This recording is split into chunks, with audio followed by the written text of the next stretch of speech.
Agradecer, obviamente, ao Mel, ao Paulo Carmona e ao Jorge Marrão pelo convite para aqui estar. É um gosto estar aqui convosco. Vamos falar do caminho das liberdades. Vou começar, pelo fundo, apresentar a Teresa de Melo Ribeiro, jurista. Por favor, vão sentando. O Rui Leal da Silva. Silva Leal, peço desculpa. Esta é minha, aquela ficou... Miguel, força. Pois. É indiferente. O Rui Silva Leal, jurista também, Henrique Neto, ainda é empresário, não é? Uma vez empresário para a vida, não é? O Álvaro Beleza, presidente da SEDES, o keynote speaker desta sessão vai fazer a intervenção inicial, é o Miguel Poiás Maduro, académico, jurista, ex-membro do Governo também, e eu convido já, vamos ter também, já agora à distância, o Nuno Garopa, ele não pode estar presente, mas vamos tê-lo por Zoom, e o Henrique Ponteiro estava previsto fisicamente também aqui, teve um impedimento de última hora, não pôde, no entanto gravou-nos uma pequena comunicação, se quiserem, a esta convenção que vamos escutar depois. Portanto, vamos dar início a esta sessão e eu convidava então o Miguel Poiás Maduro à sua comunicação inicial. O Miguel teve um contratempo, teve uma situação de um dente há 2 dias e, portanto, vocês vão notar que ele está aqui em grande esforço. De qualquer maneira vai falar-nos e depois às 16 horas vai ter que sair sem falta e quando ele sair já sabem que não se aborreceu com o conteúdo da conversa, que é mesmo um imperativo pessoal. Muito obrigado. Obrigado aos organizadores pelo convite. Fiz questão de aqui estar, apesar desta dificuldade adicional que tenho e de me gostar de falar particularmente nestes últimos dias, mas não falar por causa dos temas que vou tratar convosco. Aquilo que me foi solicitado foi de introduzir este painel sobre o caminho das liberdades. E quero falar de 3 equívocos sobre a liberdade e outros tantos desafios. Permitam-me começar por me situar politicamente neste contexto. Ao contrário de outros, incluindo alguns muito bons amigos que tenho, que se situam na esfera do que sociologicamente se convencionou chamar de centro e direita, eu continuo a definir-me como social-democrata dentro dessa esfera sociológica. A razão fundamental é que na origem da social-democracia estão aqueles que continuam a ser os pilares da minha concepção da política. A social-democracia surgiu por contraposição ao socialismo marxista, alertando para o facto da realidade não refletir a evolução prevista pelo socialismo marxista e que a negação dessa realidade conduziria necessariamente o socialismo a formas totalitárias. Deste confronto entre socialismo e realidade resultaram um conjunto de valores e uma prática política muito diferentes para a social-democracia. O futuro é aberto e não historicamente determinado. O idealismo deve alimentar a construção desse futuro, mas não deve ser confundido com a utopia que, ignorando a realidade, conduz ao totalitarismo. A social-democracia tem assim na sua gênese a moderação política inerente à adequação da política à realidade. O reformismo é a praxis política que daqui resulta. Enquanto para o socialismo a democracia é um meio para a social-democracia, é um meio e apenas um meio, para a social-democracia a democracia é um meio e um fim. A democracia permite substituir a contraposição entre liberdade e igualdade pela sua convergência. Liberdade e igualdade não estão numa relação antagónica ou instrumental. É um equívoco pensar que o ganho de uma é sempre uma perda de outra. Se a liberdade com meios desiguais é uma liberdade limitada, a igualdade ou é igual liberdade ou é uma limitação dessa igualdade. Por um lado, sem liberdade, a igualdade não existe, pois onde o poder é absoluto, o caminho conduz sempre ao privilégio de alguns. Por outro lado, Mesmo os grandes defensores do direito de propriedade o faziam não apenas como liberdade negativa, mas pelo que a propriedade oferecia para poder desfrutar da liberdade. É neste contexto que Bernstein, um dos fundadores da social-democracia, apresentou a social-democracia como a continuação do liberalismo político, como forma de prevenir a concentração de poderes públicos ou privados e promover uma sociedade que dê a todos uma oportunidade igual de desenvolver e usufruir do seu projeto pessoal de liberdade. Costumo resumir esta concepção da social-democracia numa ideia, a ideia de igual liberdade. O segundo equívoco resulta do tratamento habitual do Estado e mercado como se fossem ideologias. Estado e mercado não são ideologias, são processos de decisão. São dois processos alternativos de agregar, organizar ou coordenar diferentes preferências individuais e que se distinguem por assentarem mecanismos diferentes de participação e expressão dessas preferências individuais. Estas diferenças parecem indicar que o Estado tenderia a ser uma forma melhor de definir o interesse coletivo, enquanto o mercado protegeria sempre mais a nossa liberdade. Mas estas associações, sendo corretas, são apenas tendenciais e estão longe de se concretizarem sempre na prática. O Estado é suscetível de ser capturado por interesses privados e o mercado é suscetível de desenvolver formas de poder equivalentes ou piores às de um Estado. O equívoco deste debate é claro quando percebemos que muitos que contestavam a privatização da economia o faziam ao mesmo tempo que se ocupavam a privatizar o próprio Estado ao serviço de interesses particulares. Estado e mercado não coincidem assim com frequência com os ideais que lhes são normalmente atribuídos.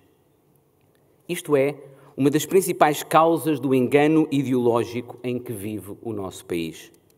É o resultado de se confundirem instituições com ideologias. Isto reduz com frequência o discurso político a uma retórica ideológica vazia de conteúdo, mas cheia de preconceitos. Esse é o discurso que serve uma concepção da política que já não é dirigida a arbitrar as nossas diferenças na procura do bem comum, mas sim à simples conquista e usufruto do poder. Isto conduz-me ao terceiro equívoco. A liberdade não é o contrário do bem comum. Há concepções mais ou menos individualistas ou altruístas da liberdade. Nada disso deve ser confundido com qualquer contraposição entre liberdade e bem comum. A nossa liberdade faz-se sempre em relação com os outros. E isto é assim não apenas porque a nossa liberdade se tem de ajustar ao respeito da liberdade dos outros. É assim também porque uma das principais formas de exercer a nossa liberdade é cooperando com os outros em projetos comuns. Seja numa ou noutra vertente, a liberdade está assim indissociavelmente ligada à procura do bem comum. A democracia é, por sua vez, o meio através do qual a liberdade realiza esse bem comum. É em democracia e em liberdade que reconciliamos ou arbitramos as nossas diferentes preferências na procura do bem comum. Isto exige, por um lado, o reconhecimento de que esse bem comum existe e, por outro, a consciência de que há diferentes posições legítimas sobre qual é esse bem comum. A nossa vida política não pode ser um combate pela imposição das preferências de uns sobre as dos outros, mas sim uma tentativa de reconciliar essas diferentes preferências na busca do bem comum. É este o espaço em que a liberdade e o bem comum convergem. Infelizmente, os tempos recentes têm diminuído o espaço democrático para a convergência entre liberdade e igualdade ou liberdade e bem comum. Há 3 desafios à liberdade que consubstanciam desafios à própria democracia e à capacidade desta oferecer igual liberdade na procura do bem comum. Os 3 estão bem presentes entre nós. Uma concentração de poder no e dentro do Estado, a redução do pluralismo político e a radicalização e polarização políticas que alteram a concepção da política como dirigida ao bem comum. Podemos legitimamente discordar de qual deve ser a intervenção e peso do Estado na economia, mas não devíamos discordar sobre a necessidade do Estado ser neutral e isento perante todos. Esta é a função fundamental do Estado de Direito: garantir que as regras são iguais para todos. É por isso que as democracias liberais não se esgotam em eleições livres. Da democracia também fazem parte freios e contrapesos ao poder. Estes exigem impedir a concentração de poderes, proteger o poder judicial e outras entidades independentes e promover a transparência e escrutínio através de uma sociedade civil livre e plural. Deixem-me fazer uma frase ou fazer uma declaração que pode ser provocadora para muitos dos que aqui se encontram. O principal problema português não é o peso do Estado na economia. O nosso principal problema é o peso do partido do poder no Estado. É a conjugação destes dois fatores que transforma um problema económico num problema político e de parcialidade do Estado. A confusão entre Estado e partido tem duas consequências. Primeiro, limita a liberdade de escrutínio e o pluralismo na nossa sociedade. Como o Estado é controlado pelo partido no poder, os cidadãos temem que as críticas a esse partido se reflitam na sua relação com o Estado. Segundo, o Estado deixa de ser neutral. Os cidadãos sabem que a sua relação com o partido também determina a sua relação com o Estado, no acesso ao Estado, dentro do Estado, no quanto e a quem o Estado decide proteger mais ou menos. Um Estado que não assume uma posição de neutralidade não é um Estado de direito. É um Estado de favores e compadrio, castas e privilégios. É isso que tem sido boa parte da história do nosso Estado, em ditadura e, infelizmente, também em democracia. Como tem sido exposto nos últimos tempos, temos vivido numa mistura entre capitalismo de Estado e um Estado de alguns capitalistas. Este continua a ser o país em que uns entram pela porta principal, enquanto outros apenas acedem pela porta de serviços. Conhecer as pessoas certas ou pertencer à corporação ou partido certos determina acesso diferenciado a direitos e poder. O combate a fazer não pode ser, no entanto, aquele de substituir o porteiro de serviço. O combate necessário é aquele de oferecer um acesso igual ao Estado, garantindo a neutralidade deste perante todos os cidadãos. Para isso, necessitamos de despartidarizar o Estado e reforçar as instituições e mecanismos que controlam o escrutínio e o poder. Tudo o contrário do que tem feito o Partido Socialista e este Governo. A ocupação partidária da máquina do Estado, o ataque à independência da magistratura e entidades reguladoras, a opacidade permanente, estas são as marcas da atual governação. Mas não basta substituir o PS no controle do Estado. É necessário substituir a cultura política que permite esse controle por qualquer partido. Isto exige uma verdadeira reforma das instituições e do Estado, que despartidarize os processos de seleção e promoção dentro da máquina do Estado, que reforce e proteja as entidades independentes, que promova a transparência e combata os conflitos de interesse. Esta reforma é também fundamental para proteger o pluralismo. Há um paradoxo no coração da democracia. As decisões democráticas têm de assentar na verdade, mas dependem do pluralismo para decidir o que é verdade. A relação do poder com a verdade define a democracia. Quando o poder estabelece a verdade, em vez de depender da verdade, não há democracia. A corrosão da verdade é a corrosão da democracia. Todos os projetos totalitários partem da mentira. Aceitar essa mentira é aceitar o preço que ela nos trará. Na série televisiva Chernobyl, o personagem principal diz a um certo ponto: quando a verdade ofende, mentimos. Mentimos até não nos lembrarmos mais dela. mas ela continua lá. Cada mentira que dizemos incorre numa dívida para com a verdade. Mais tarde ou mais cedo, essa dívida será paga. Em Portugal, temo, muitos se acomodaram a viver na mentira, na expectativa de que essa dívida venha a ser paga por outros. Ao mesmo tempo, é através do pluralismo que a verdade se apura em democracia. Não há democracia sem pluralismo. E isso implica uma disputa sobre a verdade. Esta tensão tem estado sempre presente ao longo da história da democracia e hoje manifesta-se, por vezes, de forma muito extremada. Por um lado, há, na esquerda, quem promova uma cultura de cancelamento e de policiamento do discurso que parece normalizar a censura.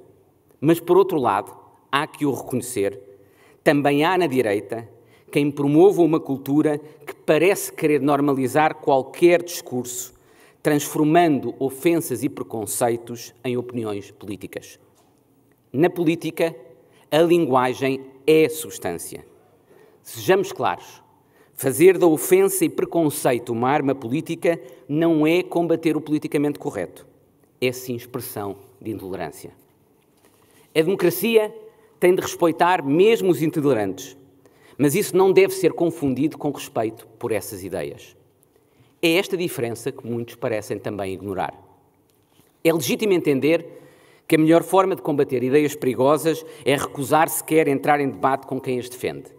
Mas também é igualmente legítimo entender que a melhor forma de as combater é confrontá-las. O que não é legítimo é achar que só uma dessas formas de lutar pela verdade é moralmente aceitável. O outro desafio ao pluralismo é o fim da alternância política. Fui dos primeiros a alertar para o risco de mexicanização do nosso regime, com a perpetuação de um partido no poder. Esse risco decorre da conjugação de dois pilares da gestão política que é a marca do atual Primeiro-Ministro: o controle absoluto de todo o aparelho do Estado e uma praxis política que conjuga a aritmética eleitoral com uma geometria de coligações variáveis destinada unicamente a preservar o poder. Muitos entendem que a necessidade de oferecer uma alternativa se sobrepõe à qualidade dessa alternativa. Não é o meu caso. De pouco serve unir todo o espaço não socialista se as diferenças no seu seio forem tão ou mais graves do que as que nos separam do outro lado. Não devemos confundir um projeto de poder com um projeto para o país. O país não pode ficar refém democrático de uma escolha entre dois projetos políticos oportunísticos, incoerentes e incapacitados pelas suas cedências aos respectivos extremos políticos. A democracia depende da alternância no poder, mas a qualidade dessa democracia depende dessa alternância não ficar prisioneira dos extremos do espectro político. Isso conduz-me à última ameaça que prometi tratar. A última ameaça à liberdade, a polarização política. Em qualquer sociedade existem diferentes preferências dos cidadãos, resultado de diferentes interesses ou diferentes visões do bem comum. É função da política assegurar a reconciliação, quando possível, ou arbitragem, quando necessária, entre essas diferentes preferências. Isso exige um espaço de debate racional e informado, em que essas diferenças se manifestam e sejam mutuamente respeitadas e em que os seus argumentos sejam apresentados e discutidos. Não é necessário, à sobrevivência da democracia, que todos concordem com tudo, mas sim que se aceitem como legítimas mesmo decisões com que não concordamos. A delegitimação do outro é fatal para a democracia e a liberdade. Em Portugal, a esquerda assumiu uma tal hegemonia cultural que se atribuiu a si própria o poder de definir o que é ou não politicamente aceitável e legítimo na nossa democracia. Durante anos, tenho combatido esta tendência iliberal de parte importante da esquerda portuguesa. É com preocupação, no entanto, que vejo parte da direita ceder à mesma forma de conceber a política, não como procura do bem comum, mas sim como um campo de combate cultural entre dois projetos hegemónicos. O país necessita que o centro e a direita regressem ao poder, mas não para um mero projeto de poder ou para impor uma hegemonia cultural alternativa à da esquerda. Isso seria instrumentalizar a liberdade ao poder.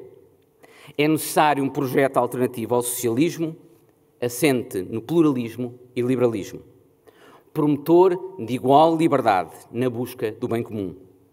Um projeto que permeie o mérito e não a proximidade ao poder. Um projeto que autonomize o Estado dos partidos e os portugueses do Estado. Só um projeto destes percorre os caminhos da liberdade. Muito obrigado.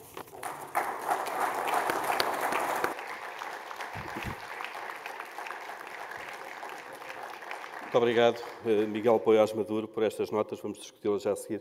Eu sugeria que ouvíssemos já a comunicação que o Henrique Monteiro fez. São cerca de 5 minutos em vídeo, ele não pode estar. Henrique Monteiro, jornalista. O Nuno Garopa, vamos falar a seguir, por favor, está bem?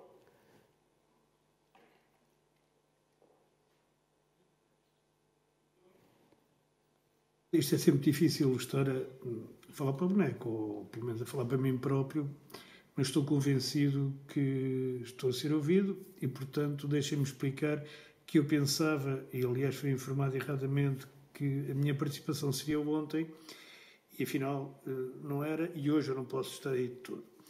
Gostava de para ir direto ao assunto, gostava de me centrar no último ponto daquilo que apresentou Miguel Poiás Maduro, que aproveito para saudar, aliás, como todos os elementos do painel, e que é a liberdade e a polarização.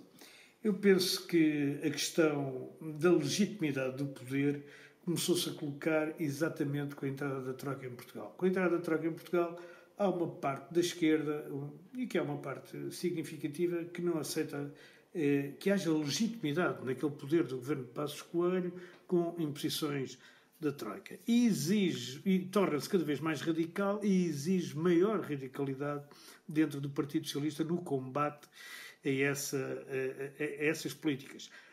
Claro que isso fez o seu caminho no Partido Socialista. O António Costa acabou por aproveitar essa onda para chegar ele próprio ao poder, depois dizer que era pouquinho aquilo que o PS tinha conseguido nas eleições europeias.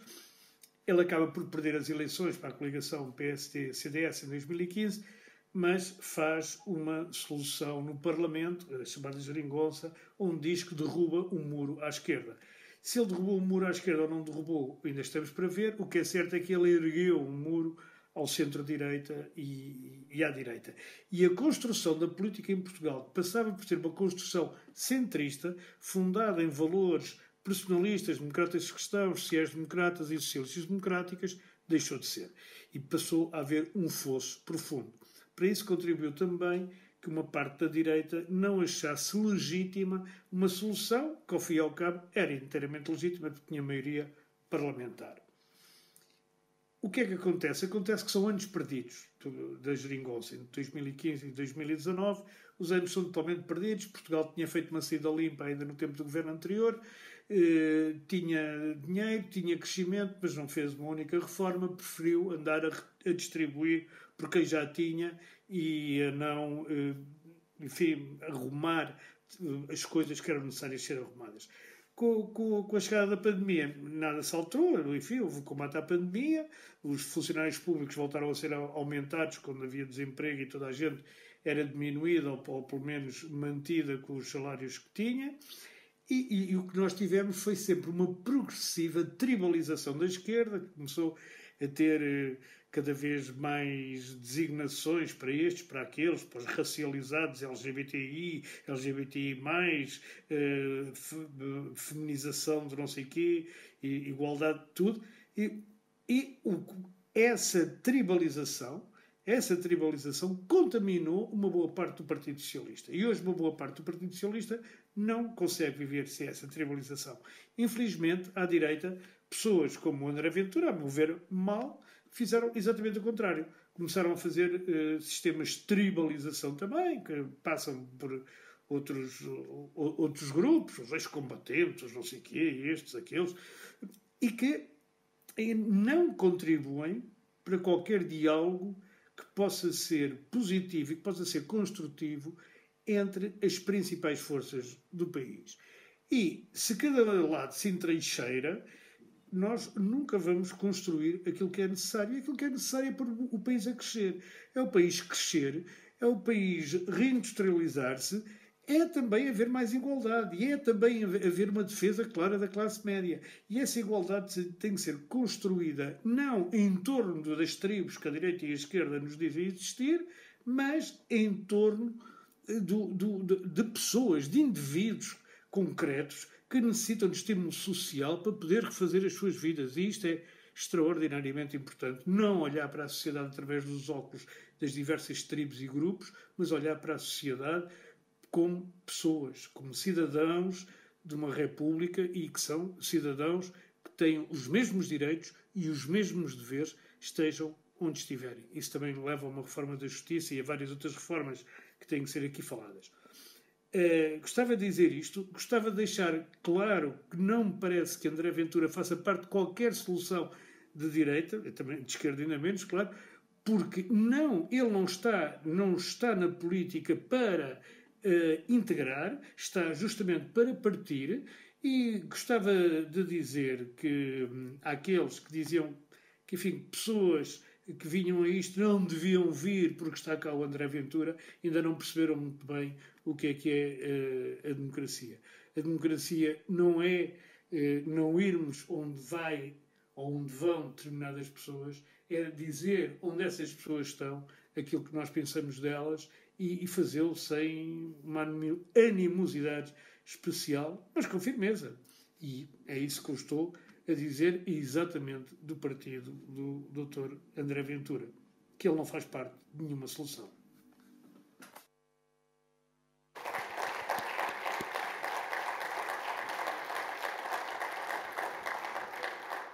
Foi o Henrique Monteiro, agradecemos também. Vamos começar então este debate pelo Nuno Garopa. Nuno, boa tarde, bem-vindo. O que eu pedi é que fizesse umas notas iniciais sobre este tema, o caminho das liberdades, está aqui no plural, aproveitando também para comentar os pontos essenciais daquilo que já ouvimos até agora.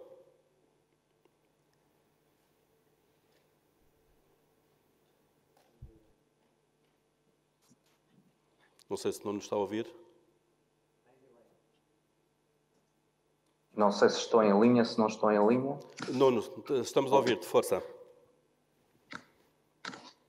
Eu queria desde já agradecer o convite dos organizadores para estar presente, mesmo à distância, e queria, nos meus 5 minutos, falar um pouco do tema que quer o Miguel, quer o Henrique já afloraram, e que é um dos elefantes no meio dos caminhos da liberdade, que é a questão chamada das fake news e o problema que as fake news colocam neste momento aos desafios da democracia. E, em particular, a questão também da chamada Carta dos Direitos Humanos na Era Digital, que me parece que, tendo sido, enfim, aprovada por todos os partidos, seja pela via da aprovação direta, seja pela abstenção, portanto não levantou grandes incómodos a nenhum partido representado na Assembleia da República, me parece que é um documento que vem introduzir uma série de problemas que vão ressurgir nos próximos anos.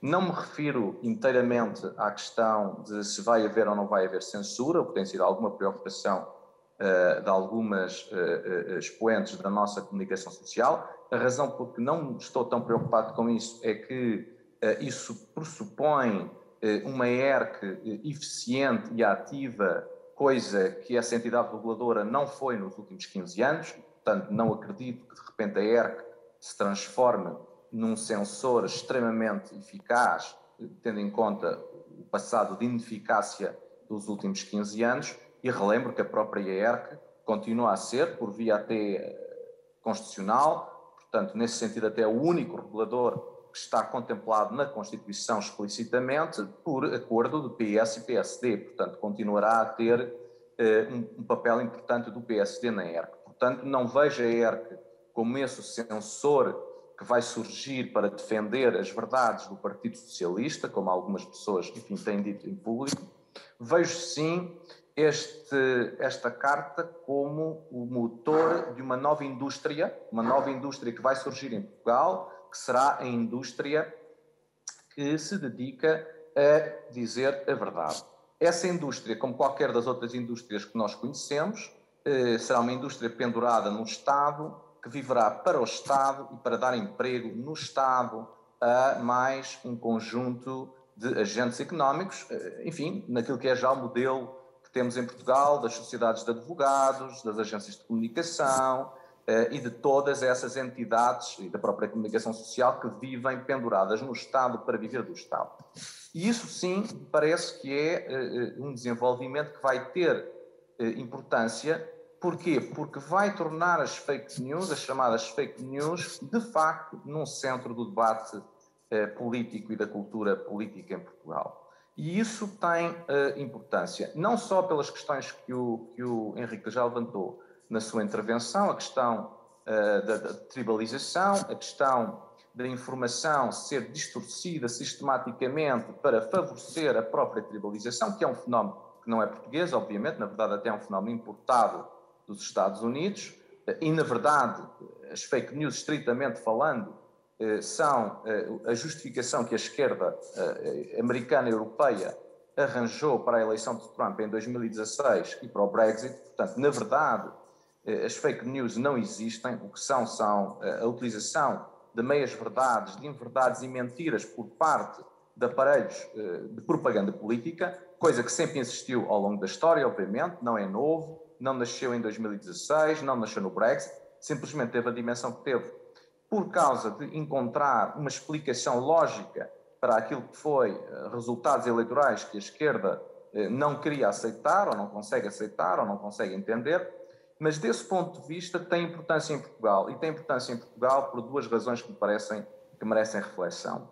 A primeira, porque a sociedade portuguesa muda muito devagar. A sociedade portuguesa não tem a dinâmica das sociedades europeias e norte-americana. Isso resulta evidentemente de algo que o Nuno Palma já falou ontem, daquilo que é uma fusão do socialismo com o corporativismo, que é algo que de facto a sociedade portuguesa aderiu massivamente nestas últimas décadas e, portanto, convive bem nessa fusão de socialismo com corporativismo, e isso leva a que a própria sociedade seja ela muito lenta em reagir. A prova disso é que em 2019 estamos a ver o processo de começar o ajustamento do sistema partidário à realidade que foi a austeridade. Portanto, aquilo que outros países como Espanha, França, Itália, o próprio Reino Unido e a própria Alemanha fizeram imediatamente nos primeiros anos da austeridade, logo em 2011, 12, 13, 10 até, em alguns casos, em Portugal chega em 2019. Portanto, somos uma sociedade muito lenta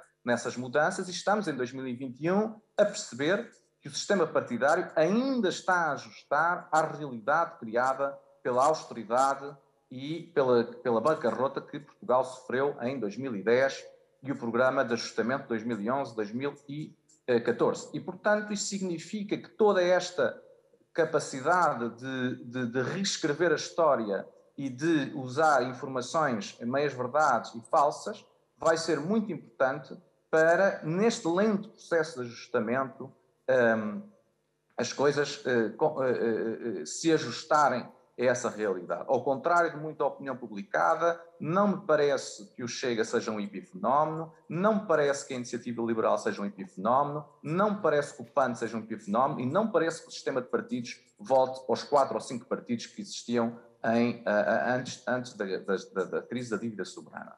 E, portanto, conjuntamente com essa lentidão própria e apanágio da sociedade portuguesa, não é por acaso que o Estado Novo durou 50 anos, não é por acaso que a monarquia constitucional esteve 75 anos em agonia. Portugal é um país em que a sociedade convive com a agonia dos seus regimes políticos durante longos períodos. Vem a questão de como explicar a realidade em que nós vivemos. E a realidade portuguesa, como muitos dos comentadores anteriores já referiram, é que, em palavras curtas, Portugal está num buraco. Está num buraco porque é uma economia estagnada, é uma economia endividada. Como é que sai do buraco? E aí entram 3 narrativas que estão popularizadas e que as 3 narrativas são falsas e são complicadas. A narrativa do PS quer dizer que não há buraco nenhum, que tudo isto está a correr muito bem e que, portanto, a realidade não é a realidade. Fake news number 1, não é? O PS diz que não há buraco. Depois temos a realidade, ou a fake news number 2, mais à esquerda, em que, bem, na realidade nós estamos num buraco, mas isto tudo se vai resolver não pagando a dívida, aliás, como o Miguel Poiás Maduro já se referiu. Claro que agora não é não pagar a dívida, agora é o perdão da dívida da União Europeia. A União Europeia vai-nos perdoar a dívida e, portanto, o endividamento que Portugal tem não interessa, podemos continuar, porque, na verdade, em algum momento nós vamos perdoar, os repugnantes vão pagar e, portanto, essa questão não se levanta. E depois nós temos que atentar ao problema à esquerda, porque não podemos fugir, à direita, digo eu, não podemos fugir de que a própria direita, neste momento, tem uma narrativa que não é consentânea com a realidade. Porque vir a dizer, como se insiste sistematicamente à direita, que a solução é pôr a economia a crescer, pois a solução é pôr a economia a crescer, disso não temos qualquer dúvida. O problema é que a solução pôr a economia a crescer significa benefícios de médio e longo prazo com custos neste momento. Ou seja, não é possível pôr a economia a crescer sem reformas, e reformas que vão doer socialmente, obviamente, que vão doer nos funcionários públicos, que vão doer nos pensionistas, que vão doer nas empresas. Não se pode baixar a carga fiscal pensando que não se vai baixar a despesa. E não é possível baixar a despesa sem dor. E é essa conjugação de fatores que, aliás, na minha opinião, é neste momento o grande problema da direita. É porque a direita vende como alternativa às fake news do Partido Socialista e às fake news das mais à esquerda, é um projeto que inevitavelmente é austeritário, porque não é possível pôr a economia a crescer há 10 anos sem tomar medidas de austeridade nos próximos 3 ou 4 anos ou 5 anos. E, portanto, os eleitores percebem isso e os eleitores não querem isso. E esse é o grande drama que nós temos pela frente, é como é que se vai explicar aos portugueses que é preferível ter custos de curto prazo para benefícios de longo prazo, quando o Estado não tem credibilidade, quando as instituições não têm credibilidade, em vez de continuarem a acreditar que é possível não ver a realidade, como diz o Partido Socialista, ou que não há que estar preocupado, nós não vamos pagar esta dívida de 134%, que continua a crescer, e que isso vai ser pago pela Alemanha e pela Holanda daqui a uns anos. E, portanto, o grande drama das fake news, na minha opinião, é que elas, no contexto português, simplesmente estão a não permitir ter um debate sério sobre como é que se resolve a situação económica em que Portugal está. E com isto, penso que utilizei os meus 5 minutos. Paulo, devolvo a palavra. Obrigado, Nuno Garopa.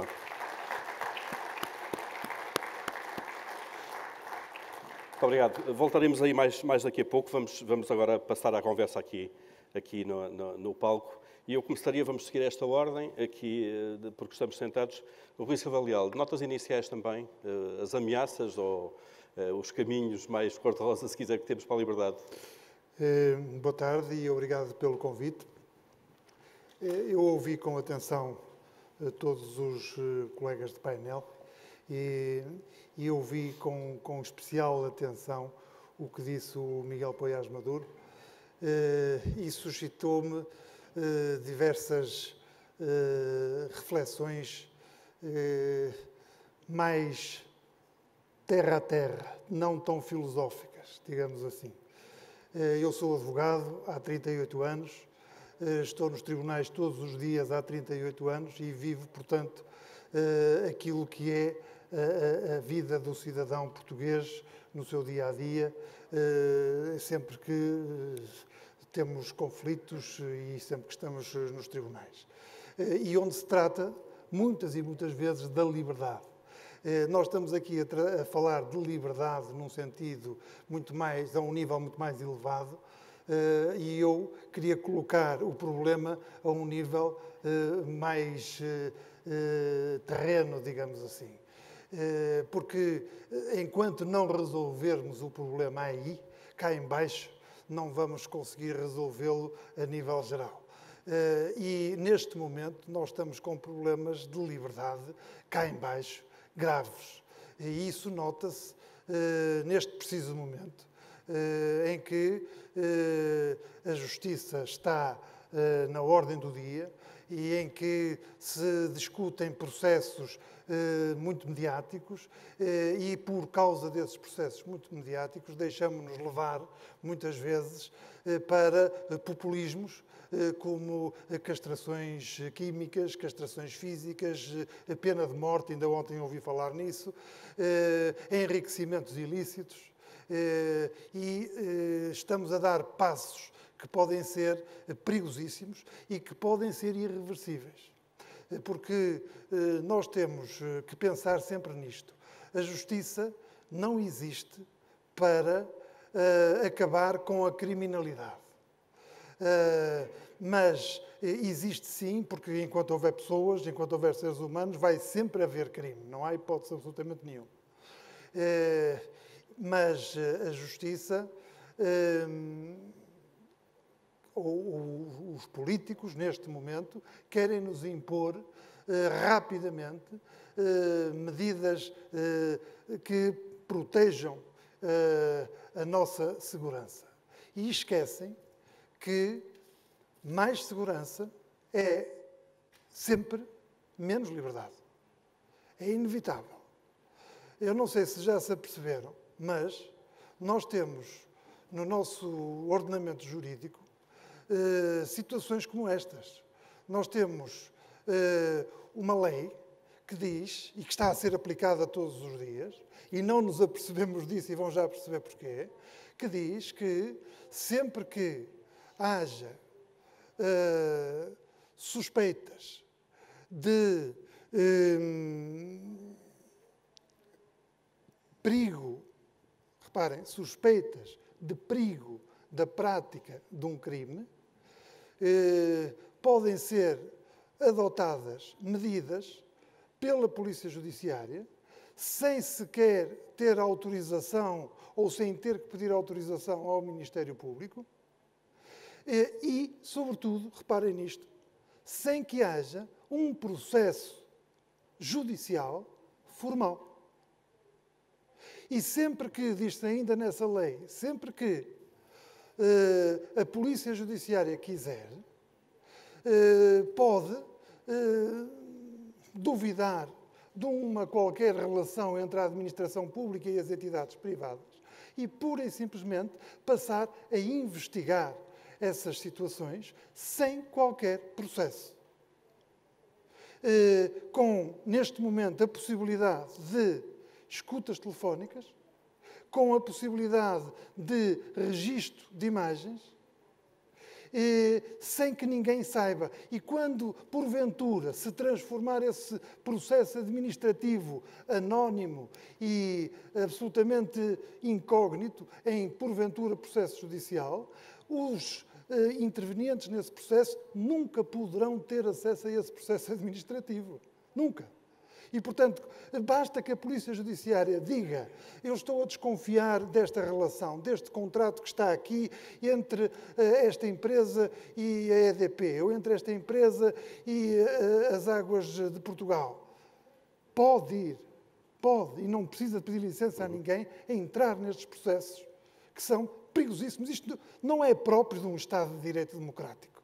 E nunca podemos conceber ou que vamos um dia saber o que ali se passou. Não é possível. Mas, hoje, 26 de maio de 2021, está já em proposta de lei do Partido Socialista, do Governo, está previsto, muito mais do que isto, está previsto que,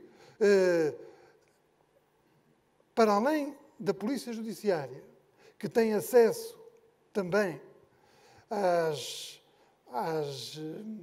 à base de dados do Banco de Portugal, onde constam todas as nossas contas bancárias, todas sem exceção, todas, a Polícia Judiciária podia fazer isso, a Autoridade Judiciária, Juiz, Ministério Público também, desde que houvesse um processo penal a correr. Agora está previsto que será também o TSIAP, será também a UIF da Polícia Judiciária e com acesso direto, imediato e não filtrado às contas bancárias de quem quiser. E hoje, eu termino, Sim. hoje está já na forja, já saiu a resolução do Conselho de Ministros e a proposta de lei que diz buscas digitais. Entram-nos pelos computadores dentro, sem nós sabermos, neste momento, e veem tudo o que querem. Entram. No nosso telemóvel, no nosso tablet. E escrevem lá o que quiserem e nós não nos apercebemos disso. Pode acontecer, obviamente. Rui Pintos. E delação premiada. Camuflada, mas está lá. Eu tenho estado a estudar isso, está lá a delação premiada. E a negociação de penas, que é uma coisa perigosíssima. Mercadejar as penas. Isto está lá, eu chamo a atenção para isto, porque isto está feito não no Código de Processo Penal que todos nós normalmente conhecemos, mas em lei avulsa, lei extravagante, que normalmente as pessoas não conhecem porque está mais escondida. Atenção com isto. E por aqui me fico, mas muita coisa Já vamos há depois, para dizer. daqui a pouco... Muito obrigado.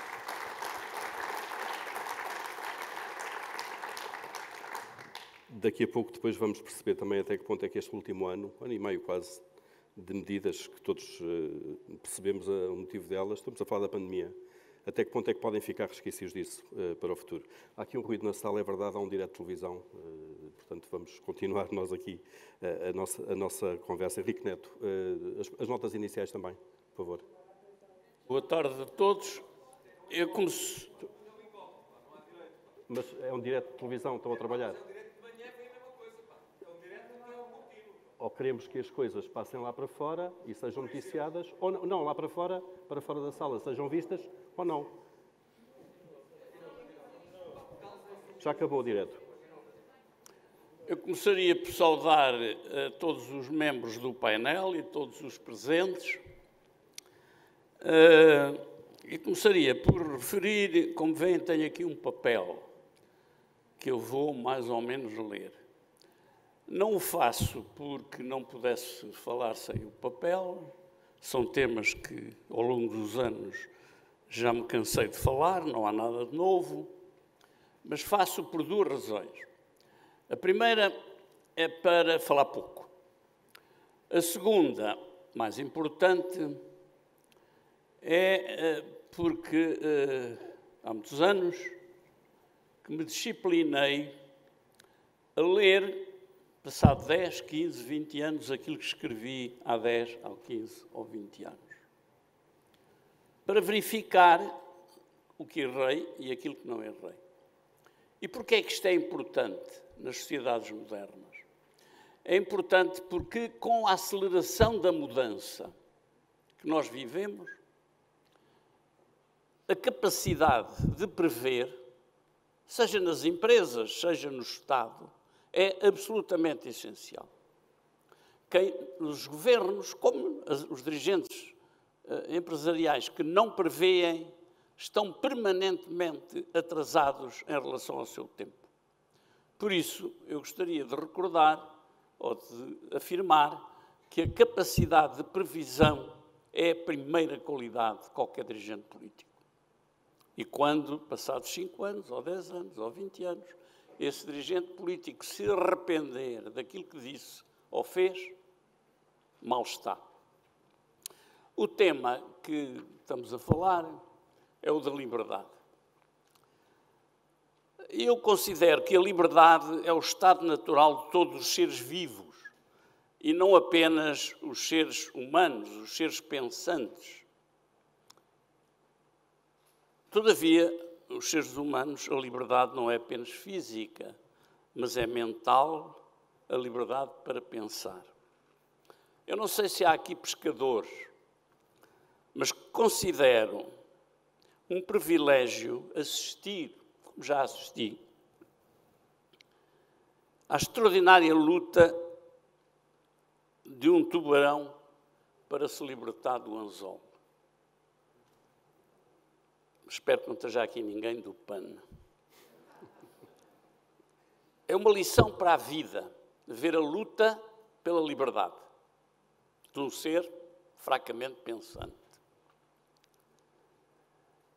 Como ao longo da história dos povos, é também um privilégio conhecer a extraordinária luta de homens de todos os tempos para, ao longo de muitos milhares de anos, nunca desistirem de conquistar, em fases sucessivas, maiores níveis de liberdade.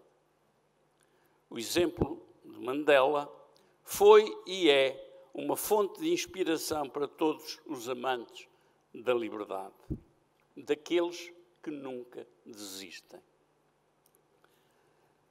Todavia, como empresário, preocupa-me o lado prático da liberdade. E em Portugal temos a ilusão da liberdade apenas por não haver limites claros à asneira. Todavia, duvido que essa seja a liberdade de que precisamos. Dou alguns exemplos concretos em 6 áreas da sociedade em que vivemos. Primeira área, educação. Ninguém é verdadeiramente livre sendo pobre e ignorante. Sem o direito à educação não há liberdade. Mas mais importante que educação. Apenas a educação dos conhecimentos, que é aquilo que nós temos na sociedade portuguesa? Acredito que não. A educação do futuro comportará com igual valor a educação dos valores e das competências, onde apenas nos primeiros anos de vida essa educação pode ser dada de forma eficiente. Eu não sei se as pessoas que aqui estão alguma vez assistiram, nem que seja na televisão, a uma Assembleia Geral de um clube de futebol, para já não dizer de um condomínio ou de uma outra qualquer organização. Às vezes é penoso. E eu pergunto-me quem são as pessoas que lá estão e que dizem aqueles dislates e fazem e procedem daquela maneira. Muitos são licenciados, alguns juízes, outros doutores. E porquê? Como podemos corrigir isso? Apenas através da educação dos conhecimentos, como acontece? Acredito que não. A educação do futuro comportará com igual valor a educação dos valores e das competências, onde apenas nos primeiros anos de vida essa educação pode ser eficiente. E eu recordo uma transformação enorme que se deu na sociedade portuguesa depois do 25 de Abril. Antes do 25 de Abril, as famílias, a grande maioria das famílias, achava que ler, escrever e contar chegava. E as famílias, pois, não tinham a verdadeira noção. Depois do 25 de Abril, não todos, digamos metade da sociedade portuguesa, as famílias passaram a preocupar-se não apenas com a educação formal na escola, mas também as mães e os pais passam uma vida de azáfama, a levar as crianças à música, à natação, ao basquetebol, ao futebol, seja o que for. São as competências que estão a dar às crianças. Só que, quais crianças? As das famílias mais pobres? As famílias mais desorganizadas? Claro que não. Por isso, um dos problemas principais da educação em Portugal é o que acontece quando as crianças chegam aos 7 anos à educação formal, ou ensino oficial, como se diz, e esses mais pobres, que nunca tiveram a oportunidade de obter todos aqueles comportamentos e aquelas competências, se vão achar relativamente aos outros miúdos com quem interagem. Esta é a razão, porque há anos que insisto nisso, sem grande resultado, em colocar as creches e o pré-escolar na primeira linha da revolução educativa. Infelizmente, Portugal é ainda um país pobre e ignorante. Pobreza e ignorância que tem a sua origem na família e que passa de geração em geração. É nas creches e no pré-escolar que podemos alterar esta realidade numa geração, com edifícios da mais elevada qualidade, com educadores licenciados para o efeito, com alimentação e transporte. É nesta fase de vida que podemos fazer a diferença. E reparem, isto só se faz uma vez. é um investimento que só se faz uma vez. Porque uma vez feita numa geração, são as famílias que depois continuam esse processo. As famílias já não ignorantes e pobres, ou menos pobres, que continuam esse processo e não precisam do Estado, nem do investimento do Estado para o conseguir. Portanto, é um investimento essencial no Portugal de hoje e que, aparentemente, ninguém ou muito pouca gente compreende. A segunda questão é o trabalho. Ninguém é verdadeiramente livre sem acesso a um posto de trabalho dignificante e justamente remunerado. Em Portugal temos um problema sério na economia dual em que vivemos, onde existem ou coexistem duas economias.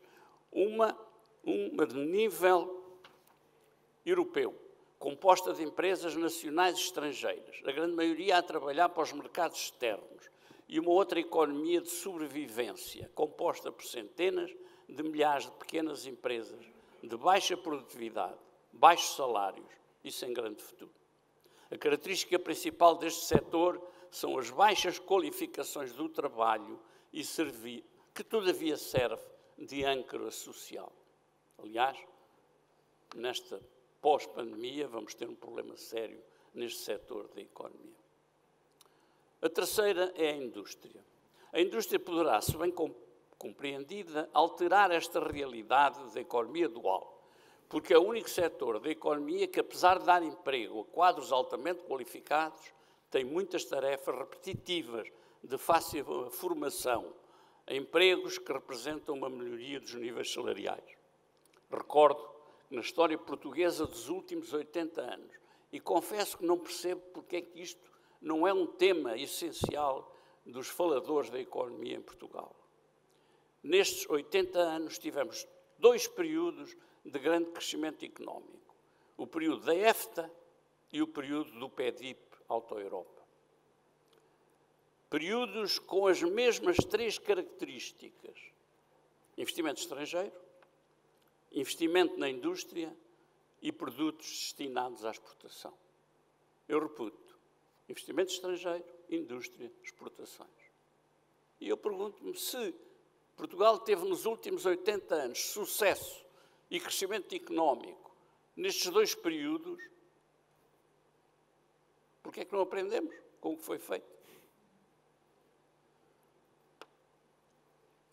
A justiça é um outro setor. Ninguém é completamente livre sem a proteção da justiça num Estado democrático. Portugal não tem um sistema de justiça que os portugueses merecem. Abstenho de fazer mais comentários, são conhecidos. Democracia. É nos regimes de democracia avançada que existe a consumação da liberdade nos vários planos da vida em sociedade. Infelizmente, Portugal não é uma democracia, ou será apenas uma democracia eleitoral, onde alguns portugueses ainda votam, mas que não podem escolher os seus representantes, que são escolhidos pelas hierarquias partidárias. Pior, não podem negar a eleição aos escolhidos. Há dias houve um senhor deputado que disse que o Monumento aos Descobrimentos deveria ser destruído, segundo eu li. Bom, seria normal que muitos portugueses dissessem: eu já não volto a votar neste senhor. Então, disse uma barbaridade desta. Bom, mesmo aqueles que votam no partido do senhor deputado não têm nenhuma hipótese de o lá tirar da Assembleia da República. Isto devia fazer pensar os portugueses. Aparentemente não faz pensar suficientemente. Economia. Sabemos que não existe verdadeira liberdade sem uma economia desenvolvida. Porque também sabemos que não existe justiça social sustentável sem progresso económico. E isto é essencial no nosso país. Nós queremos criar um país socialmente justo sem uma economia, ela própria, sustentável. A economia portuguesa não permite justiça social sustentável porque não há progresso económico. Tão simples quanto isso. 6. Estado.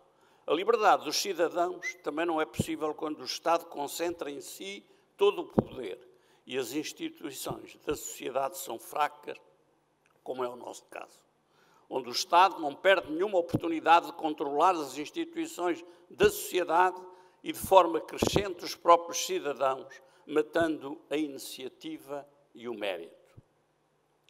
Uma nota final. É a minha convicção de muitos anos que as soluções para uma democracia moderna e livre em Portugal não são difíceis de encontrar. Mas para isso temos de nos dedicar ao essencial, deixando de lado a barulheira palavrosa do nosso dia-a-dia, muitas vezes vinculada pela comunicação social e não combatida por quem teria a obrigação de o fazer. Portanto, no final destas simples palavras, deixaria um conselho. Keep it simple. Obrigado. Obrigado.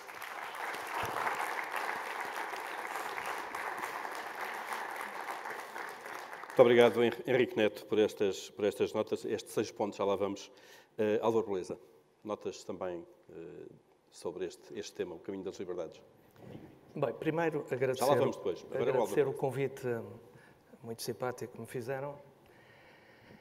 Vamos lá ver, isto é um privilégio estar rodeado de homens e mulheres livres, e eu tenho aqui nesta mesa alguns, não é? Como se ouviu, e portanto a minha primeira nota é que Portugal, felizmente, temos muitos homens e mulheres livres que pensam e que dizem o que pensam e que o dizem sem medo.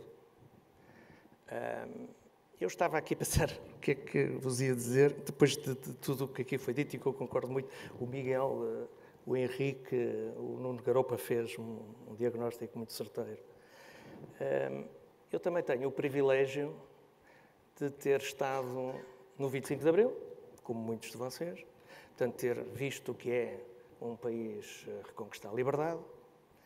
Estive na Alameda em 75, também é um privilégio ter lá estado, nesse combate pela liberdade, e que às vezes está muito esquecido. Estive também em Praga em dezembro de 89 e vi a queda do muro, e de facto nós estamos a levantar muitos muros nos últimos anos. E também ouvi a palavra irreversível. Como sabem, sou médico, trabalho no Serviço Nacional de Saúde quase há 40 anos.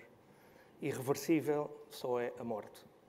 E felizmente também tenho o privilégio na medicina de ver muitos milagres acontecerem todos os dias com a evolução da ciência. E portanto, nós só não mudamos se não quisermos. A liberdade, como foi aqui muito bem dito, é o valor essencial da natureza humana.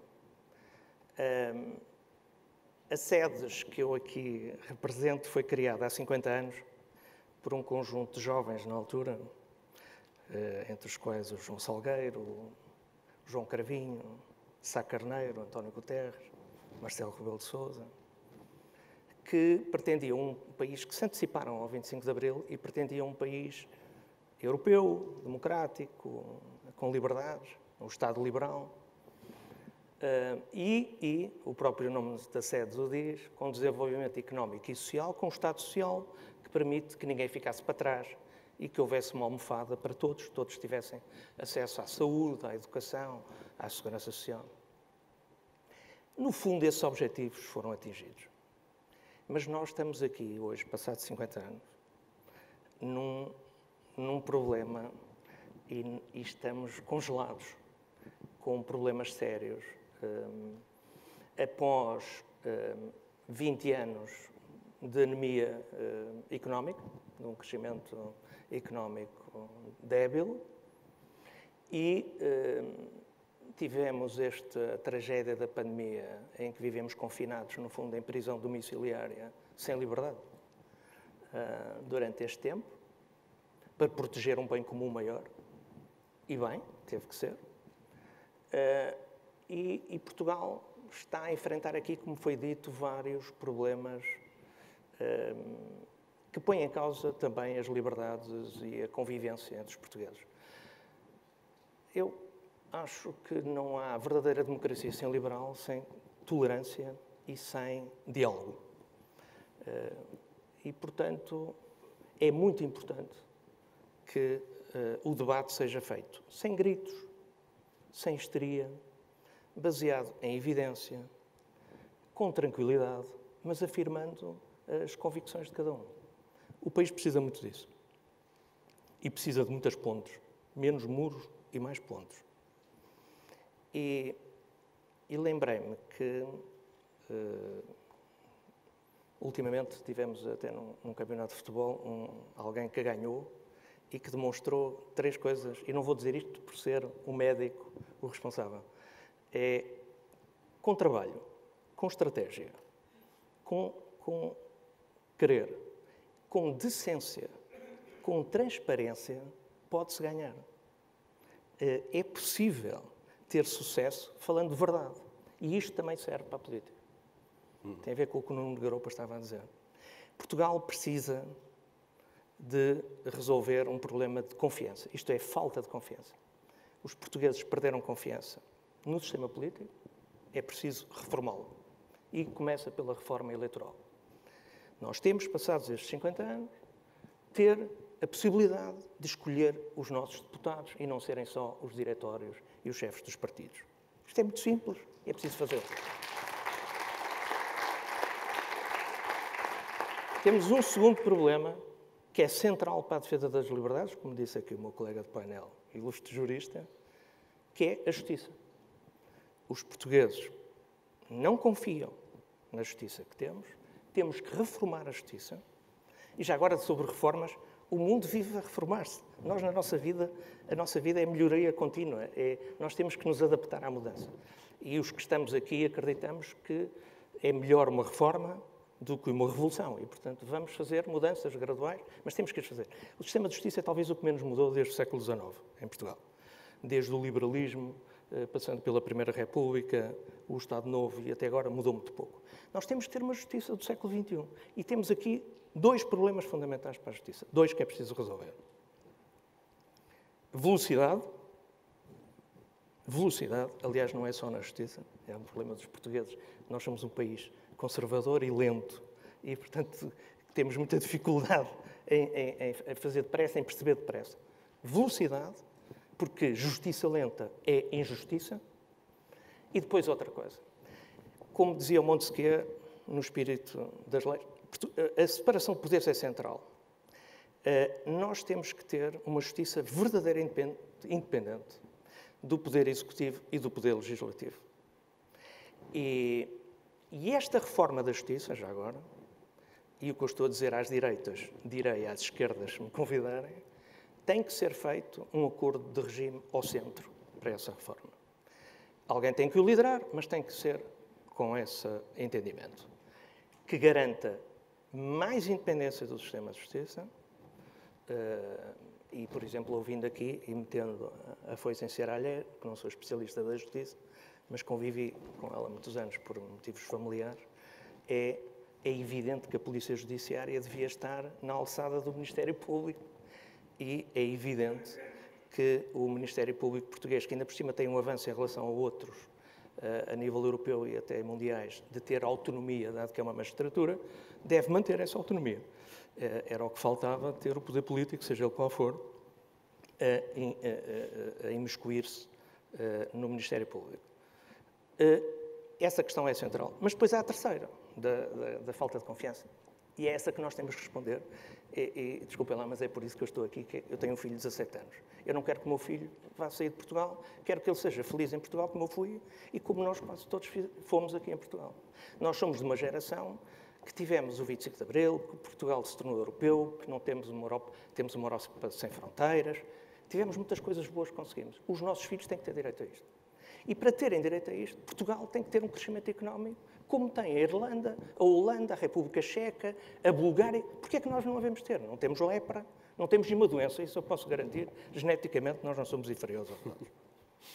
E, portanto, nós temos que ter um crescimento económico de futuro. Claro que a economia hoje tem que ser digital, verde, o mar. Agora,